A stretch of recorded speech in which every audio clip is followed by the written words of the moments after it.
Hello, Internet. It is I, the Malik Aaron, and welcome back to Box Office Predictions. Today, we are going to be talking about West Side Story. So, as usual, we're going to be going over the pros and cons. So, let's get to it. Pros. This is Steven Spielberg pick. I mean, if you don't know who Steven Spielberg is, like, how are you alive?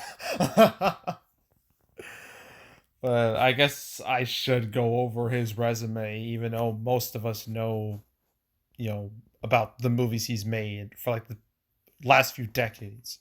But yeah, like, ooh. Gosh, just too many. Okay, director credits. That way it's much easier for me. Yeah, this man has made some of the most iconic movies ever in the history of cinema. I mean, we got Jaws, we got E.T., we got the Indiana Jones movies, minus Kingdom of the Crystal Skull. Those. You got Jurassic Park, Schindler's List, Saving Private Ryan, Color Purple. Uh, well, Hook, I think, is a really good movie. See, then after that, he kind of fell off a bit. But he's done some noteworthy movies, Minority Report, Catch Me If You Can, uh, Lincoln, that was a big one. Ready Player One, Post, Bridge of Spies, War Horse, Adventures of Tintin. Yeah. This man's had a long, long, long history of success, and he has an enormous amount of clout to his name. Like he's a brand within himself. So, yeah, his name alone should guarantee that people will at least pay attention to it. So, I would consider that a pro right there. His name alone is a pro. So that's pro number one. Pro number two, our cast here, like our main guy, Ansel Elgort. Yeah, like this dude he's been going places. He really has. I mean, he started with like the 2013 Carrie movie, which wasn't that great. Then he was in Divergent, but like I think his then also The Fault in Our Stars. Both of those movies he co-starred with Shailene Woodley, and what was really weird was that in Divergent they were brother and sister, but in The Fault in Our Stars they were romantic couples. So that's just why why do that? This is a little off-putting. And I was just like, whatever. I mean, this guy seems fun enough. But then he did Baby Driver. And I was like, this guy is good. This guy is legit. Like, I really like this guy.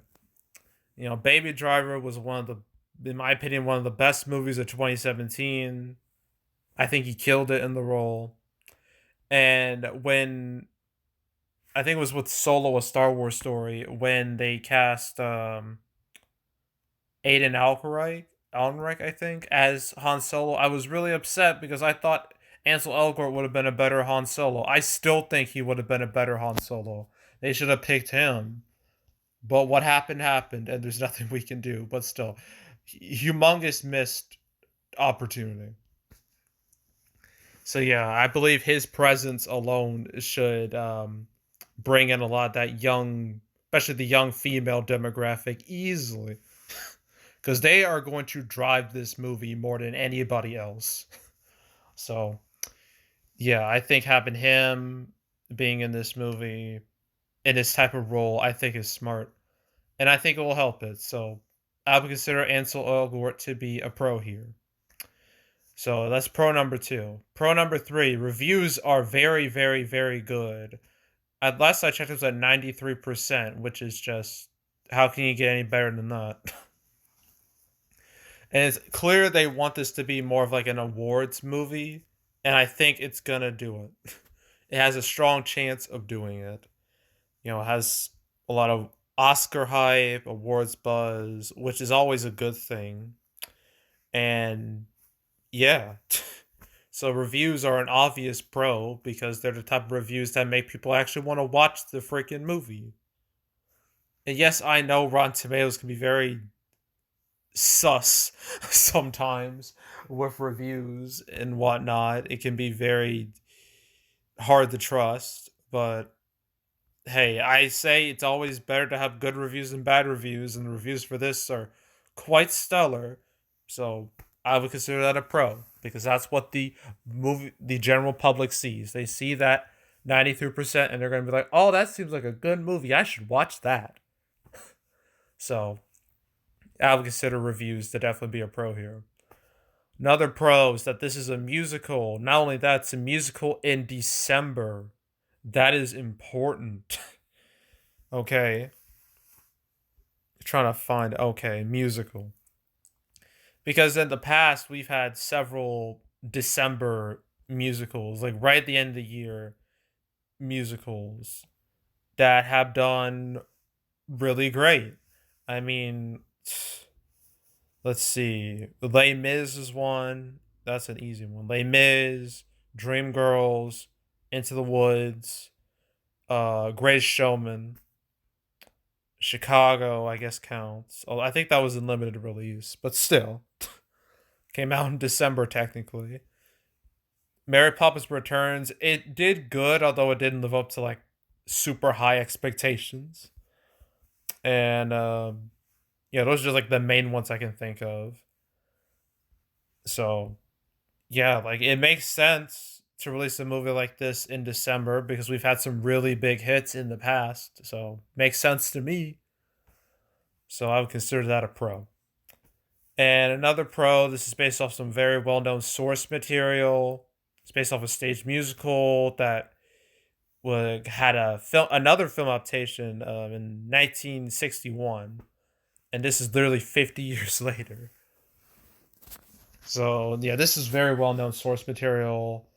Granted, I don't know that much about. I've never seen the play, the state musical at all. The most I really know of it came from a WWE commercial like in 2005 for like the Royal Rumble pay-per-view where they parodied West Side Story. That's the most I know from the source material, which is quite sad, but that's all I got. But I still know how, well known this source material is. So, yes, yeah, recognizable source material, another pro. I think that's it with the pros. Okay, cons. All right. Con number one, Spielberg. Okay, now I know I just said how Spielberg has a ton of clout for all the big, big, big movies he's made throughout his career, and that is still true. That is still very much true, but he's not immune to failures. Okay. BFG, huge bomb. Okay, that was a huge fail. And some of yeah, there was BFG, artificial intelligence. That was technically a success, but some people really don't like that movie, which I can see why. I mean, it's kind of just not not good. Let's see. Those are like the two big ones I see. Munich didn't live up to like expectations either. Indiana Jones 4, oof. Sure, it made a lot of money, but my god, did it do a number on not only Spielberg's name, but the brand of Indiana Jones. And I know there's Indiana Jones 5 coming out in like 2 years, but I don't think that's going to course correct the way it's going. I don't think it will. Uh and yeah, you can just see like where things kind of just took a turn for Spielberg like in the 2010s. And yeah, like that's kind of a red flag. And sure there was Ready Player One, but I feel like the only reason why that movie did really well, besides Spielberg's name, was because of the source material and the fact that there was an absurd amount of references to like other media and characters, which has led to a bunch of copycats in a way, which I don't think is good. But yeah, yeah, Spielberg may not be as powerful as a draw as he once was, like a decade or two ago. So that might be a tiny problem. I don't think it'll be a big problem, but it's still something to note. So I'm going to consider that a con. So that's con number one. Con number two, this budget, Jesus, $100 million. Oh, it means this movie's gonna have to make some serious bank if it's gonna make back that budget. I thought it would be somewhat cheap. I thought it would be like $50 million, not 100. Like, come on now. Like, that's just why? Why spend this much? So yeah, that budget is going to bite this movie in the ass, I feel. So I would consider that a con, the budget. Third con, well, this isn't really a con. It's just, I mean, it's kind of a pro and a con in a way. I think that the marketing, like, it's noticeable. I've seen quite a few ads for this on YouTube, but I don't think it's as big as it should be realistically. For a movie like this, I think the ad campaign should be a lot bigger, a bit more grandiose, and it just doesn't feel that way. And I think that might bite it in the ass. Just similar to its budget, it's gonna bite it in the ass. So yeah, I wouldn't consider that a pro or a con. It's just kind of just again another thing to know. But going back to cons, the musicals. Oh, going back to musicals. Now, sure, we've had plenty of big musicals. Mostly Disney related.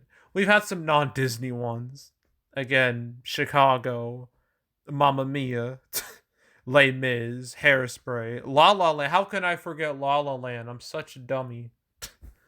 I can't believe I just glossed over that. Granted, it was like a limited release, and it didn't open like super wide until like January of 2017. But still, I really goofed for skipping it.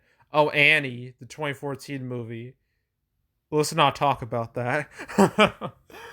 um, let's see. There's Phantom of the Opera. Sweeney Todd did pretty overall. They didn't do too great. They only did meh. But very recently, it's been pretty bad for for musicals. I'm trying to okay, complete list. Uh, going back to 2019.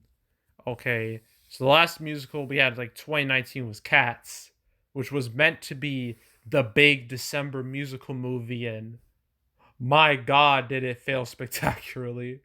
Although watching it in a theater was one of the best theater experiences I've ever had.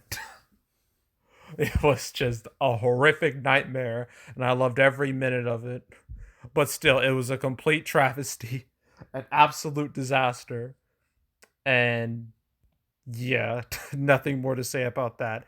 But what's really concerning is that this year, we already had two musicals based off well known source material, really somewhat well known source material, In the Heights and Dear Evan Hansen.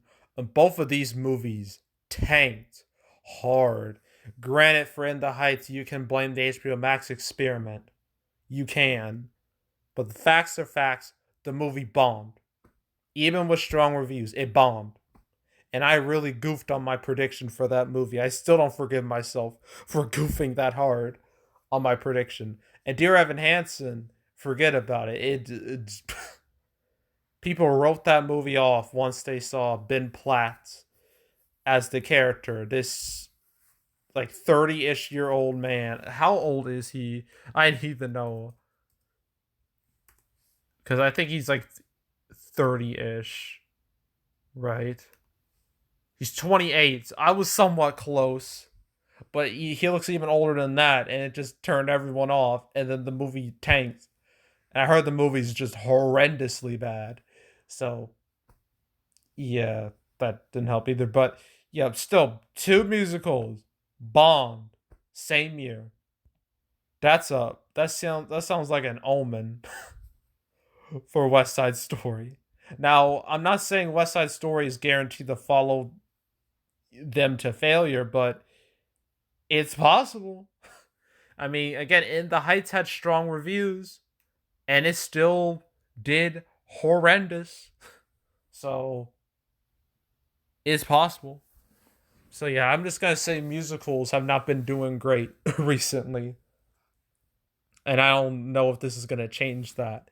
So I would consider that a con easy. All right, another con is the competition. Ooh, this movie's gonna have to deal with a lot.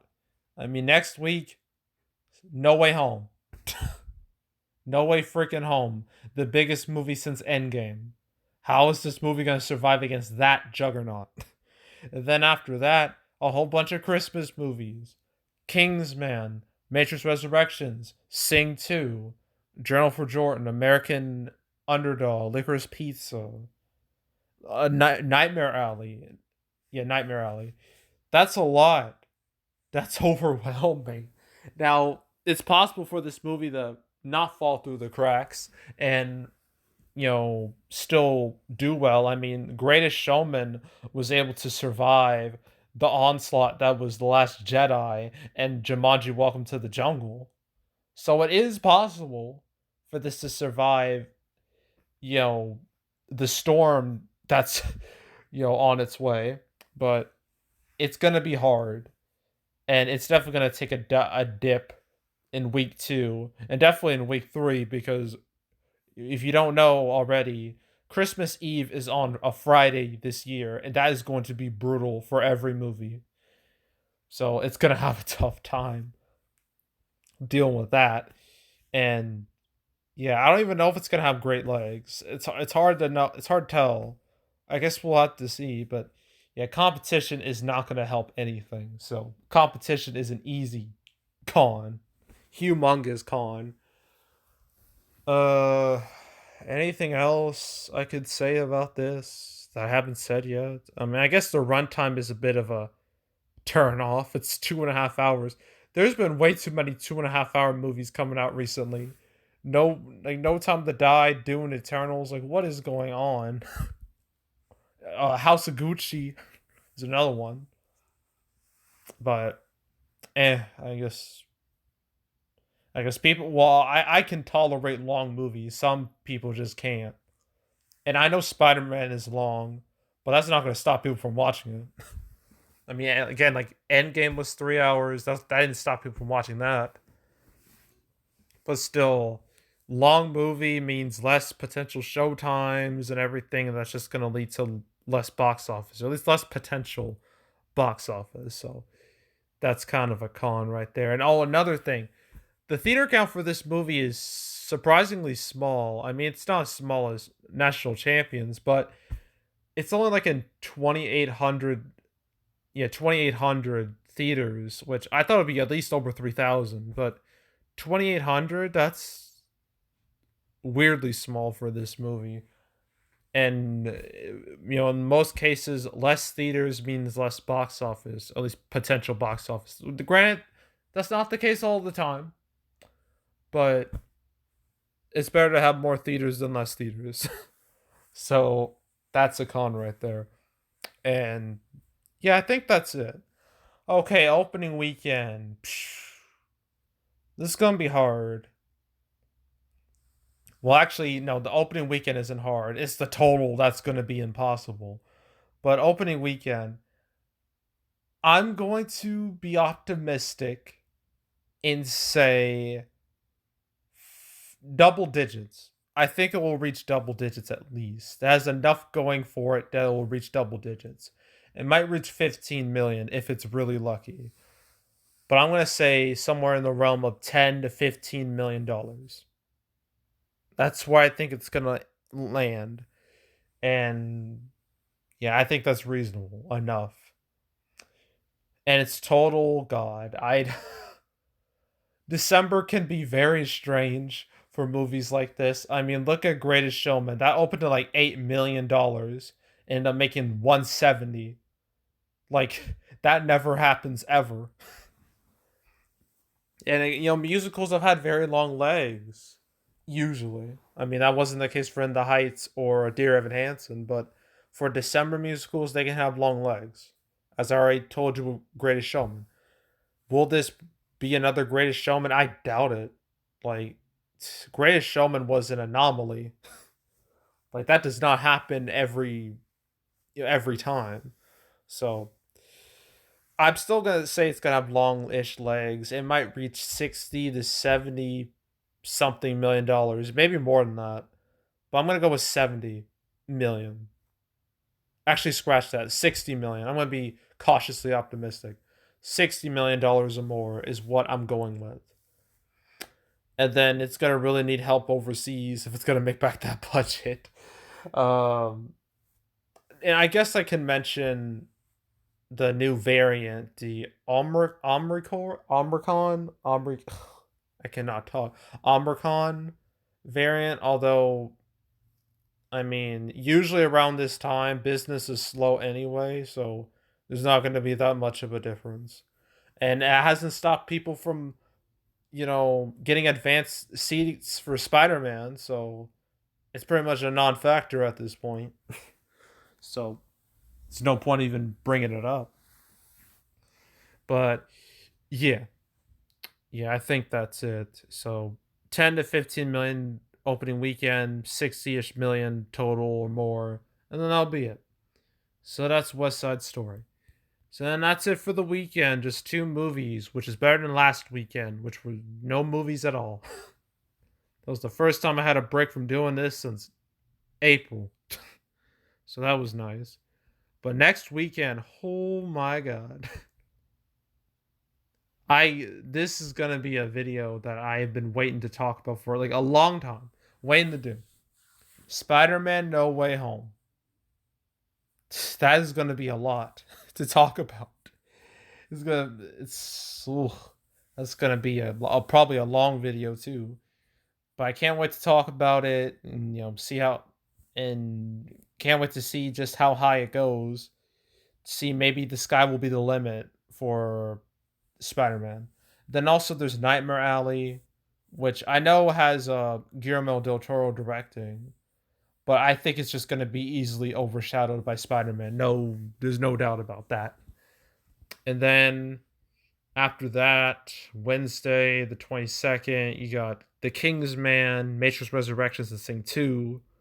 And then Christmas, you got Licorice Pizza, American Underdog, and a Journal for Jordan.